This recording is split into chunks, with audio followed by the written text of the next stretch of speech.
Want to find out how to go from broke to multimillionaire and to be wealthy at any income? Stay tuned. Welcome to Leap Into Your Story podcast, where you discover your inner story, break down the process, and meet others who've done it so you can leap into your own story. We interview amazing guests who provide powerful insights that inspire you to get your story told. Be sure to visit our website at leapintoyourstory.com, and while you're there, subscribe and like us via your favorite social media network. Now sit back, get ready to take some notes, and let's get started. This episode of Leap Into Your Story podcast is brought to you by Leap Into Your Story course. Visit leapintoyourstory.com, where you have a guide to get your story told. I'm Victoria Anderson, and welcome to the Leap Into Your Story podcast, where you discover your inner story, work through the process, and meet others who've done it. We interview amazing guests who provide powerful insight that will inspire you to leap into your own story. Be sure to visit our website at leapintoyourstory.com. While you're there, subscribe and like us via your favorite social media network. In this episode, we're going to learn about wealth on any budget. My guest is Rennie Gabriel. He is a wealth educator, Tedx speaker, philanthropist, and award-winning best-selling author of the book Wealth on Any Income, which has been translated into 8 languages. He's planning to share how he went from broke at 50 to multi-millionaire after learning the secrets of the wealthy. He donates 100% of his profits from his online programs to rescue dogs and soldier causes. So, Rennie, thank you so much for joining us. It's a pleasure and an honor to have you.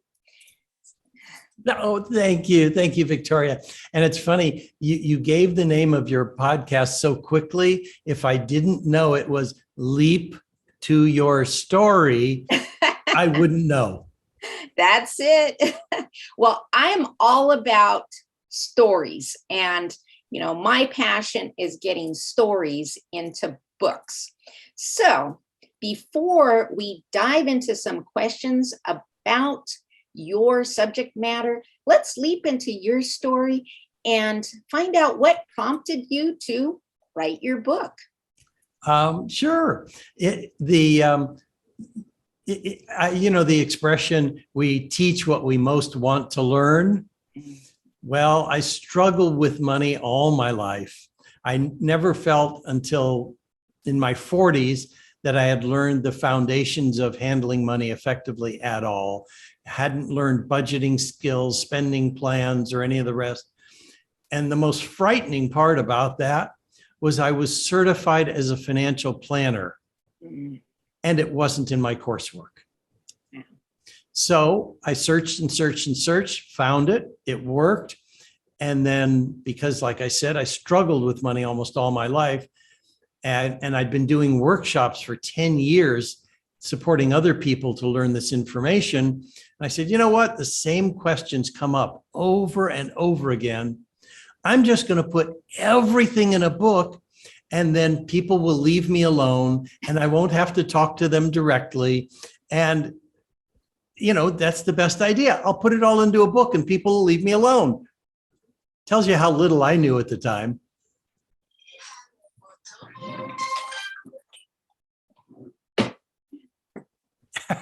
Sorry, I thought I had it silenced. What was it? It's one of my phones ringing. Oh, okay. I'm usually pretty good at quieting them up, but yeah, today missed that mark. So sorry about that. Continue. Okay.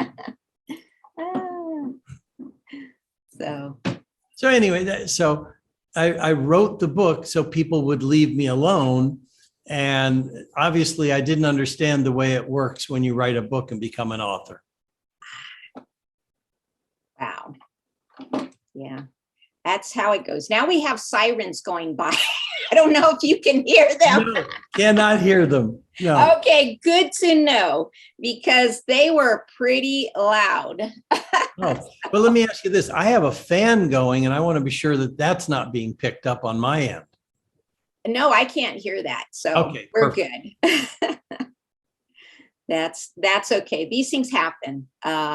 Okay, where should I? It's real stuff. That life, that's just kind of the metaphor for you're doing something you love and stuff gets in the way. Yeah. You just keep rolling through it, right? Yep. So where would you like me to pick up, or do I need to? Well, let's go ahead. So let's take us on. I know you said you were having financials. You didn't it didn't quite click, and you were until you're like 50s, and you were training all these folks on financial planning, but you yourself kind of struggled with that. So what was your moment where you realized that, this wasn't working out? I understand that you did manage to figure it out and put a book in, but where was your life pivoting moment where you went from realizing that, training people and not really finding the success to it all coming together and writing the book? What happened in between there? I'd say one of the pivotal moments of my recognition that things weren't working out was with my first wife. We were sitting at a place that provides loans. We were getting a loan of like $1,700. And what we had to do was sign documents that gave them permission to take everything we owned, our furniture, our computers, you name it, if we didn't pay back $1,700. Oh, wow. It was such an embarrassment. I felt like crawling in a hole, like this has got to be the lowest. Actually, you'd think that was the lowest point, and it was. But there was a time where I was so broke, I collected soda bottles and cans to get the refund money to buy food for my family. And that wasn't the lowest point. Having to collateralize everything we owned for $1,700, that was the lowest point. Wow. Wow. And so what were some of the things that were going through your mind, or what were you telling yourself? I was telling myself, obviously, what I was doing wasn't working. And I say I versus my wife and I. It turns out my wife and I did not have compatible financial values. We went into marriage counseling when she said she wanted a divorce. And the therapist actually said to me privately, after my wife dropped out of the therapy, she said, Rennie, you really don't have a marriage here. You don't have a partner in this life. Let me explain the things that you don't understand, which she did. And I realized, oh my gosh, she's right. I should get out of this marriage. And my wife asked for a divorce. Yeah, I think you're right. That makes the most sense. And it was after that I realized how incompatible our financial values were. And that's when I was able to start fixing things. So now that we know a little bit about you, your journey, and what was your turning point that inspired your book, let's talk about what's in your book. Let's go into some of the golden nuggets from that, because you talk about there's myths and why people believe money might not be so good. And how does that play into the ability to earn wealth? It's significant, because if we don't know what our emotional blocks are, then they could get, or I could give, or you could have the greatest tips and techniques in the world for creating wealth, and it won't even get utilized. And so the way I structured the book was based on workshops I had been doing for 10 years. And I found out what wasn't working well and what was working excellent. And that's how I organized the book. And what I'm getting at is that the first third of the book is all about the emotional attitudes and the belief systems people have that get in the way of creating wealth and the actions they can take to overcome those blocks. As a good example, people feel that they need to get rid of credit card debt before they can create wealth. And that is completely wrong. And I hear it from accountants. I hear it from other financial gurus. And the problem with that is I have seen people who focus on paying off debt, and that's their primary focus. And they get rid of the debt, and the car breaks down or the water heater breaks, and the debt returns. And they go through this cycle over and over again. And they find themselves at age 65, where now they have no debt and they have nothing else. Yeah, Victoria, can I put you on the spot? Sure. Okay. So let's say that you have no debt. You have no car loans. You have no credit card debt. You don't even have a mortgage. Would you have financial freedom? Would you have the ability to not work? No. Right. What's missing from this conversation?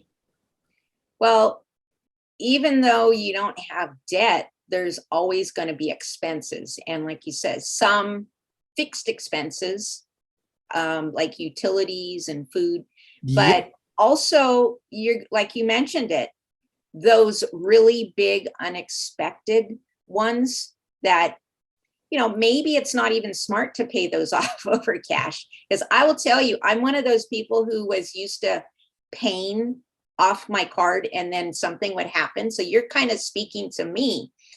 And I realized, like you said, you're on almost like this treadmill. Yes. It feels like a financial treadmill. And, you know, I started to learn the difference between like healthy debt, which is building your interest or building your business. You know, you do have the flexibility, especially with companies, if you are, you know, building even business accounts, to have, you know, lower interest. Doesn't necessarily have to be a credit card, but, you know, say credit cards like 12%. But if I order some electronic equipment for my business and I have a business account, well, they may give me a 3% loan. I mean, Yeah. it doesn't make, I mean, that's almost like they're paying me to take their stuff, you know, with the interest rates that normal credit card debt usually carries. So I've learned the hard way, Yeah. the long way, Yeah. but at least I did come to some rationalization that the treadmill wasn't working for me. And you're absolutely right that people go through this treadmill kind of situation. It comes in, it goes out, the debt is paid off, the debt comes back. And you're right, because if you just have no debt, it doesn't mean you have the money to buy groceries or pay utilities. And even if you have a house with no mortgage, there's still property taxes and other, you know, fuel for your car. You need an income. So unless you've created assets that are generating that income, whether it's a business, whether it's investments, stocks, bonds, real estate, it doesn't make any difference. Unless you have those assets generating an income, you still have to work for a living. Right. And something else I had learned, and I don't know how much you go into the mindset, but when you're always worried about putting stuff on debt, it's like a restrictive energy. Yes. And I found out that if I worry about even, say, throwing something on the credit card for 8% or 9% interest, it blocks the flow of where my business wants to go. Yes. And the way that I learned that is, you know, finally understanding there's a difference between good debt and bad debt. And the bad debt is like, you know, financing a big screen TV or some consumer purchase, you know, carrying, you know, a meal on your credit card from one month to the next. That's bad debt. But good debt creates wealth. As an example, I put a small down payment on an apartment building. The bank gives me a low interest loan, like for your business, for a mortgage, maybe it's 3, 4, 5%. And I'm not even paying that debt. It's coming from the rent the tenants are paying. And there's money left over. I've used good debt to create wealth. And that's really the secret to how I became a millionaire. And it was through buying investment real estate where the tenants made the payments for me, and their rent payments were larger than the payments I had to make to the bank, larger than the taxes I had to pay on the property. And that gave me the cash flow so I could choose to work instead of having to work. Right.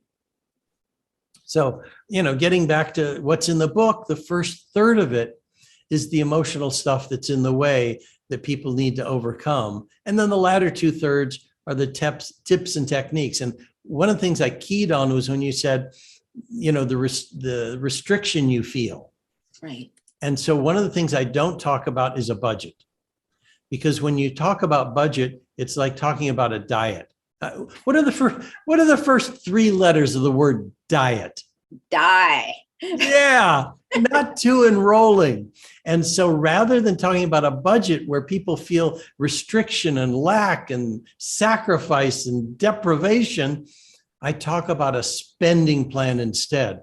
Let's spend money in alignment with the goals you want to achieve, which means you also have to write down those goals. You need to be conscious of the goals you want to achieve so that your spending plan can be in alignment with them.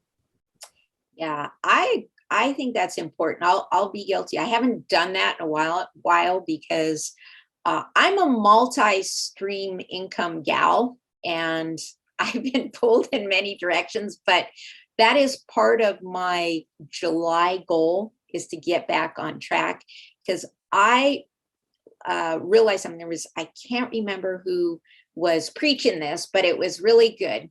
And it says, be sure to write down not only goals, but be specific. And that's something I did this year. Like, this goal I'm going to accomplish by this month. And I just happened, this was back in January, and I realized that I accomplished 80% of that. And there is, I forgot the name of the author who talks about the power of putting down something on paper. Yeah. Oh, yeah. Yes. Yeah. That is so true. Spinning it around in your head is not going to lead to the success that you want.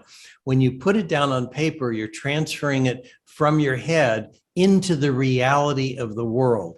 Right. And one of the other key things that you said was having a date for that goal. You could have any dream that there is, but when you assign a date to it, you're making it real for the universe. Exactly. And the way that this particular person had described it is, there's some science behind that, because we're all programmed by our unconscious. Yes. And when you put it down on paper, it's visually coming back, automatically recording in the subconscious, and then the subconscious goes to work. It takes that and goes to work. So you're absolutely right. That's where the power is. The power is having your subconscious running the show in positive ways. Right, because it usually runs the opposite, especially with all the negative money programming that's been embedded that we don't really know. I mean, it could be, family history. And I had to undo a lot of my programming because there had been so much talk about money and lack of money, which was kind of odd because my parents, they had struggled in their early years, but even when they were financially okay, they had this fear about not having money. I can understand your parents' situation because at this point in my life, we have reserves that would carry us for 2 years if not one of our tenants paid rent or none of our investments paid dividends. out of the insecurity from my past when, I couldn't afford to develop a roll of film from my camera. And so, so those things stick with you and they show up differently. Obviously, we don't even have film for cameras anymore.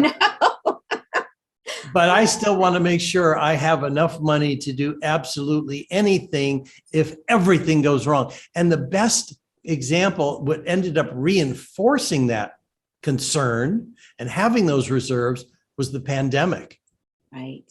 The pandemic hit, and I looked at and said to my wife, you know what? If none of the tenants pay rent, and we've got dozens of tenants, if none of our investments pay an income, we can still go for the next 2 years and pay all our bills with no income. And that gave me a sense of security. And the funniest part about it is 100% of our tenants paid 100% of their rent through the entire pandemic, and not one investment deferred a payment. Wow.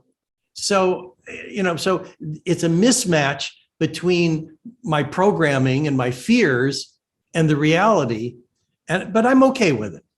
Right. Well, I think that's a great, I don't know, you might want to run a disaster plan. I mean, I think that's a great idea, because 10 years ago, I had one of those moments where it was a perfect storm and we really didn't know. We were carrying 2 mortgages. I was not in the greatest health. So we had one income earner down on top of all that. And I think, the bottom story is we got out of it. We managed. So when the pandemic hit and my husband was out of work, I thought, we've been there and we've been in their worst situations. So we kind of unintentionally had well, what happens if, everything shuts down and we have no income coming in? What do we do? And we kind of did an evaluation of that whole thing. But that's probably a good idea. I mean, most mindset or wealth coaching is, start for where you want to be. But maybe you should start from what happens if it all goes south and work backwards, because you always, where you want to work backwards. But hey, that can be a good maybe program for you to disaster planning 101. What happens when everything goes away? Work backwards and start planning, that way too. Yeah. No, I made a note. You see, I turned my head away from you. Yes. I was making a note saying, Victoria suggested a program on a disaster plan. I think you'd be the perfect person for that. Yeah. And, and it was funny too, because, you talk about the programming, and I was talking to a client yesterday who said he had given $100 to a server who was trying to raise money for a friend of hers who was suffering from leukemia and needed money for the cancer treatments. And so she was going to be doing a fundraiser as well as other friends to help this mutual friend. And he said, on the one hand, he felt good that he was in a position to give her $100. And on the other hand, he was saying, but this programming was running. I could hear my mother saying, why are you doing that? Can you afford to do that? I mean, money doesn't grow on trees. And he was hearing his mother talking to him, in the background about when he's doing this. And he wasn't able to fully appreciate the fact that he was in a position to do it. Yes. Yes. I know that's some hard programming, especially if it's been running a while. Yeah. Yes. But you just learn to I learned this magic word, stop. Just when it's running, stop. And go the opposite. Start thinking the opposite. Well, if this can go wrong, well, what can go right? Yes. And you reminded me of a 5-minute psychology session Bob Newhart had. It was a clip where he says, he charges $5 and it's only 5 minutes and there's no refunds. And the thing was, the lady said, well, here's what happens. I get these thoughts about it. And he said, okay, stop it. That was the answer. Yeah. And she was offended, and it was less than 5 minutes. And so he said, well, it's less than 5 minutes. We're done. And she goes, but you still want $5. He says, that's right. And she goes, oh, I want to use the rest of the 5 minutes. So she gave him another problem. He said, okay, stop it. And it was just a hysterical bit. And it reminded me of exactly what I wanted to tell my wife the other night. And I couldn't remember what it was. And it's that Bob Hart segment, Bob Newhart segment. Thank you. Yeah. Yeah. There was, I think, a lot of his own rawness in that show. Yeah. I wouldn't be a bit surprised if that's something he practiced and says, let's just make a segment out of it. Exactly. And that's where the comedy comes from. For most comedians, it's from their life experiences. Yes. Yes. But he was the master. I loved that show. There was a lot of good information in there. But and I had the chance to meet him and actually sit at one of the where the people in the show read the script and do a run through. Oh, wow. Because one of my clients was on that show. Nice. And so I got to sit down and meet Bob Hart and sit in with one of their run throughs. He's just such a nice man. Yeah. Yeah. I've never met him, but he transcends that, yes, across the screen. There's back when I was in LA, I had an antique store with that was kind of in the Shishi area, right? I remember we talked about it on Ventura Boulevard. So yes. I had quite a few A-list celebrities and some old timers, and the ones where I always felt like they transcended that goodness beyond the screen. Well, those were confirmed, and there was a few who I'm like, not so good. Those got confirmed too. Yep. But yeah, he's one of those guys where I wouldn't have any doubt that he was a good guy in person too. Yeah. So we veered off a little bit, but a little bit. Yeah, that happens occasionally, but that's okay. It was all back to the stop and the mindset, right? Right, exactly. I'll just bring it back. We'll just bring it back. Okay. So you mentioned, that I learned the secrets of the wealthy, and it's really simple. And there's 3 of them that are the key. And I didn't realize this until I had become wealthy. When I looked back, I could see what those 3 secrets were. So this is for the folks before they become wealthy to know exactly what to work on. And the first one, and let me do this. I'll give you an acronym for it. The acronym would be AFI for the 3 secrets. It's attitude, forms, and investments, AFI. And some people think, AFI, American Film Institute. That's how you create wealth. No, has nothing to do with it. They're like, there's the Newhart connection. Yeah, exactly. Yeah, right. We're able to pull it together. Not really, but we'll make believe. So anyway, so the A stands for attitude, and that's what we've been talking about to begin with. It's the mindset, and the wealthy actually think differently than ordinary people. And a good example would be using debt to create wealth. And I'll give you one more example. When you hear something familiar, you might make a statement like, I've heard that before, that's not new to me. So I'm actually going to put you on the spot again. Okay. Have you heard the expression, pay yourself first? I have. Yes. Now, can you explain it to me? Outside of running a business, that'd be a little bit hard. Okay. I mean, I have the concept. You're supposed to pay yourself first, but that's kind of difficult, especially if you have, expenses that you need to tend to. And I'm so glad it's not clear for you, because it's a perfect example of how it's not clear for 9 out of 10 people who say, I've heard it before. Because it's not about getting a paycheck from your business. It's not about dealing with your expenses first. It's about treating yourself like you matter. And you must be the first one to get the money. And here's the key, a portion of paying yourself first, you keep for the rest of your life and only use it to make investments that'll create the income so you can choose to work instead of have to work. That is the key to creating wealth. And now this secret is 5,000 years old. It was written about over 100 years ago in the book, The Richest Man in Babylon. And I know of people who've read the book and aren't doing it. I myself read the book 3 times before I could finally put it into practice at age 50. I had done it a few times before. I didn't stay with the habit.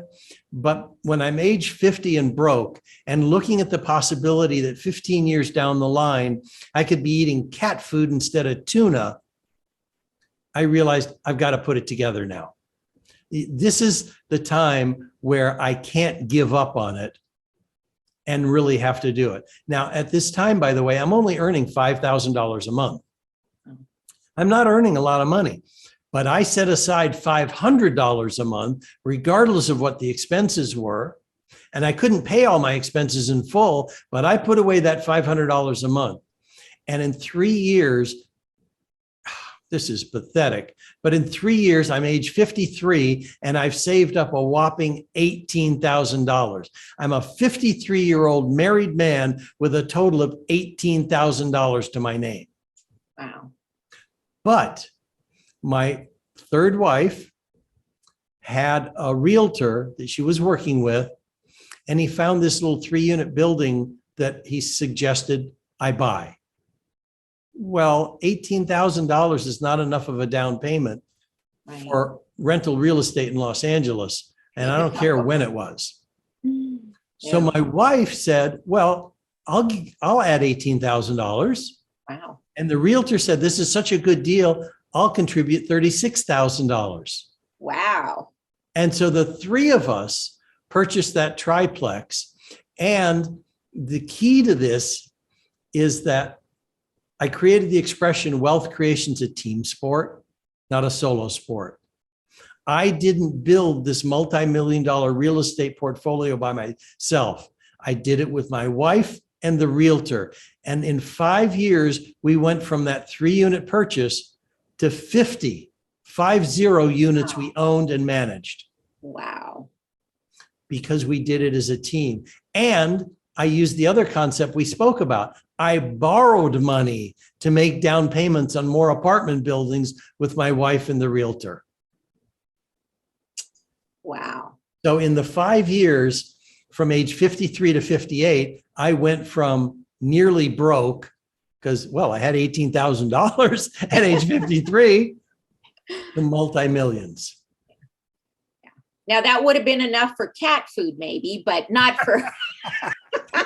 That right. I could. That wasn't your goal. Right. I don't know if you've seen the price of cat food. I don't know. These days, that may not even have been enough for cat food. Yeah. Well, I don't know. Is it cheaper or more expensive than tuna? I don't know anymore. I think they're running about the same. I mean, my feline, she likes her fancy feast, that, and not just like the 90-cent can one, the $1.20, the $1.31.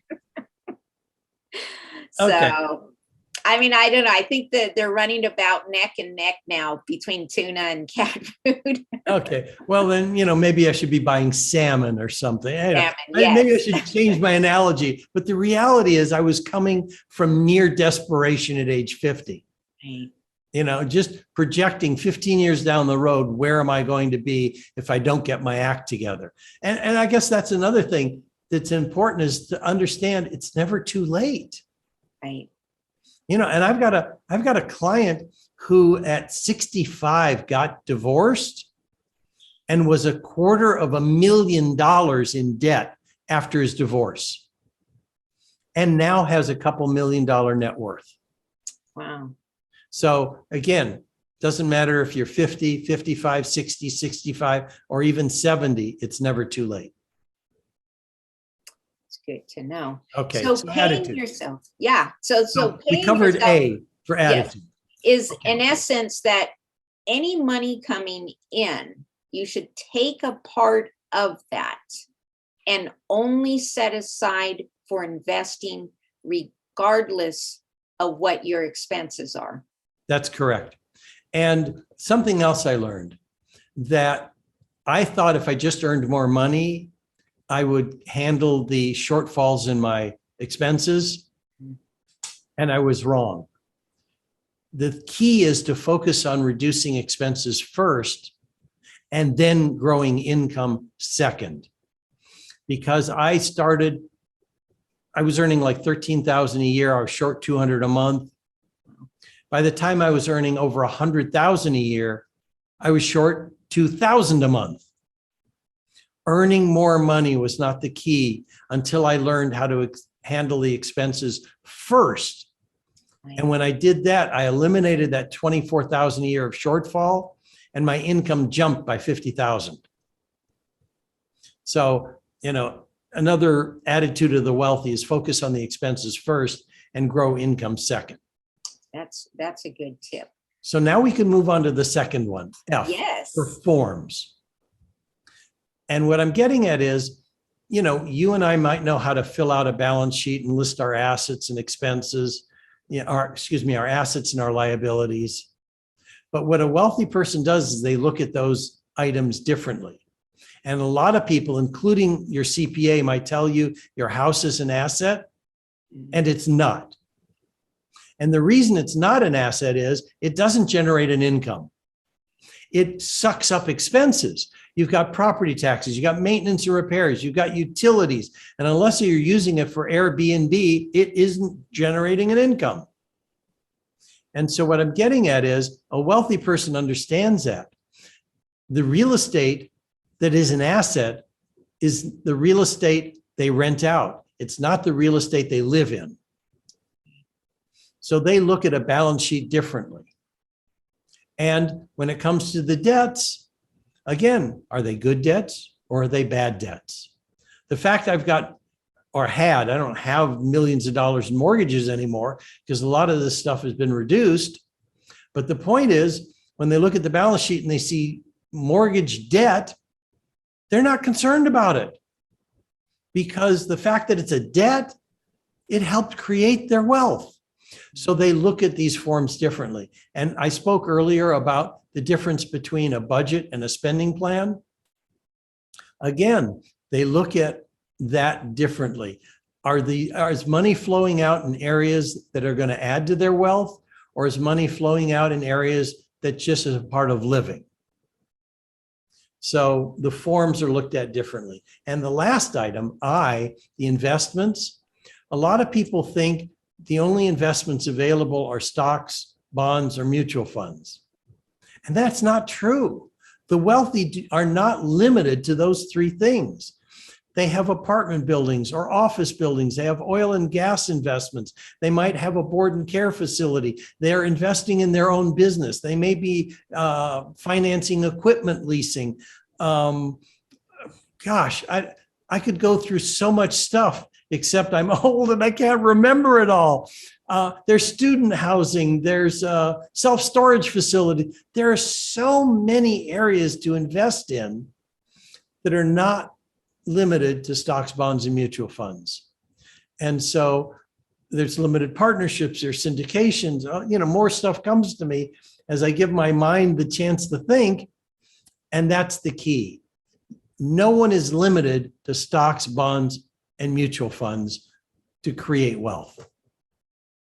So that's AFI, attitude, forms, and investments. And it was those three secrets I finally was able to determine after I created wealth. And your listeners can start looking at it ahead of time if they're not already wealthy.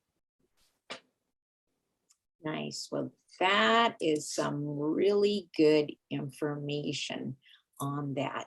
I think everybody, especially now with inflation and other things going up, it's more than ever.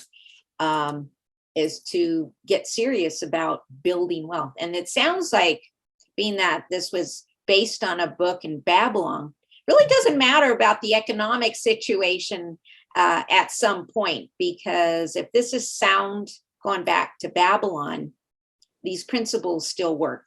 And Yes. there's been a whole lot of worse turmoil than in the world than we've seen. I mean, it's, even though it's a challenge, it sounds like the moral to the story is work on these 3 items and kind of fireproof yourself from everything going out, around you. Yeah. And now, one of the things I really enjoyed about the book, The Richest Man in Babylon, was the fact that they'd actually translated hieroglyphics and clay tablets. Wow. They discovered when the city of Babylon was excavated. And so they were really literally able to trace the life of someone from 5,000 years earlier. And the advantage to that, and the disadvantage both, is that human beings have not evolved in the last 5,000 years. We are the same as when I read this from 5,000 years ago as we are today. So take into consideration, if people haven't changed in 5,000 years, concepts that worked 5,000 years ago will still be working today. That is good to know. Yeah. Well, one last question. Okay. Where can we find more about you? Oh, easy. My book, Wealth on Any Income, is available through Amazon, or better, through my website, because then 100% of the price can go to charity. If they want to see my TEDx talk that you spoke about, they can go to wealthonanyincome.com/TEDx. And not only can they see my TEDx talk, they can get a 9-step roadmap with a 27-page explanation that will lead to complete financial choice and philanthropy. And my goal is to raise philanthropists. It's not just about creating wealth for ourselves, but it's about creating wealth to transform the planet. Right. Keep the torch going. Yes. Oh, wow. Well, I want to thank you for sharing your fantastic insights with us today. And I want to thank our listeners for tuning into the Leap Into Your Story podcast, where you discover your inner story, work through the process, and meet others who've done it, so you can be guided to your journey to writing your story. Remember to visit our website at leapintoyourstory.com and enjoy even more great episodes like this one. Again, while you're there, subscribe and like us via your favorite social media network. We are looking forward to seeing you next time here on the Leap Into Your Story podcast. Thank you for tuning into the Leap Into Your Story podcast, where you discover your inner story, break down the process, and meet others who've done it so you can leap into your own story. Remember to visit our website at leapintoyourstory.com and enjoy even more great episodes like this one. Again, while you're there, subscribe and like to us via your favorite social media network. We're looking forward to seeing you next time on the Leap Into Your Story podcast.